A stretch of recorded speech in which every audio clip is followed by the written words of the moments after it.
Welcome back everyone. And so today's question is based on the concept of projectile motion and circular motion. So basically we have an object that starts with a speed of 20 meter per second at the lowest point of a circular track. The object moves along the track. The question is how big a part of the circular track can be removed if you want to carry out the same trick. So basically if we want to ensure that the object still remains in its circular track, what maximum fraction of the circular track can be removed? So give this problem a try and then check out the solution.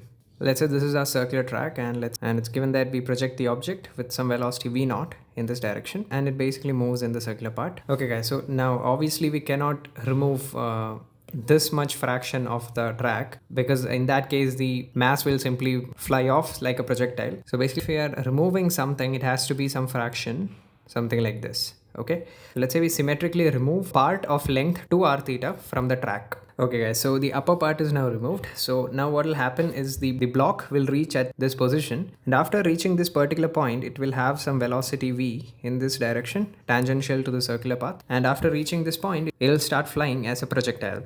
Now if we can make sure that the range of this projectile motion is equal to this horizontal distance over here, then we can ensure that the object will reach the other side of the track and then it will keep on moving in the circular track, just like what they asked in the question. Okay guys, so from geometry we can see that this distance is r sine theta and this distance is also r sine theta. So we can say the range of the projectile is 2r sine theta. We also know the formula for the range of the projectile, right? That was the speed squared sine 2 theta, and here the angle with the horizontal. So the angle the velocity vector makes with the horizontal is also theta. So this is again v square sine 2 theta divided by g. And after solving this, we actually get v square as rg secant theta. Okay, so basically if when the block reaches this point, if it has a velocity of rg secant theta, then it will basically reach the other part of the circular track. So now using energy conservation, we can simply say v square equals v naught squared minus 2g times the increase in height. So this distance is capital R and this distance is r cos theta. So the increase in height is 2gr 1 plus cos theta. This is going to be 2gr 1 plus cos theta. So if I substitute it over there,